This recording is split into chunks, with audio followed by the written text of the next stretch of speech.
Hello，大家好啊！今日同大家介紹嘅係北海道留壽都滑雪場，亦都係北海道滑雪場裏面出咗名嘅粉雪天堂，人少雪好係正嘅。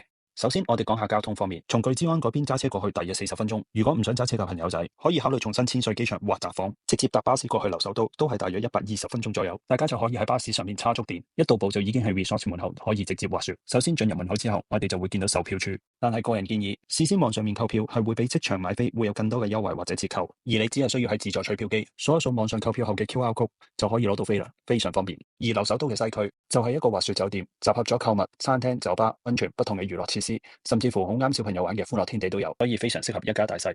而滑雪山方面就分為西山、東山同埋二蘇啦3個山頭組成。西山方面線路會比較短啲，適合初學者。如果由西山去到東山，我哋就要坐港島啦，大約8至10分鐘左右。如果你係進階或者高手，你可以直接過嚟東山或二蘇啦呢邊玩。基本上，如果你12點過嚟呢邊玩，排隊嘅人數應該唔會超過30人。個人感覺，無論係新手啊，定係進階，甚至乎大神啊，都非常之適合嚟留壽都玩。人少咧，雪好咧，雪道又非常之寬敞，唔會有壓力撞到人啊，或者俾人撞啊。另外，中意玩樹林嘅你，一定唔可以錯過留壽都嘅心粉，同埋山頂上面嘅樹冰。大家記得上去影相拍片同埋打卡。終於感受到啦，點解留壽都多次被評為日本最佳滑雪度假村。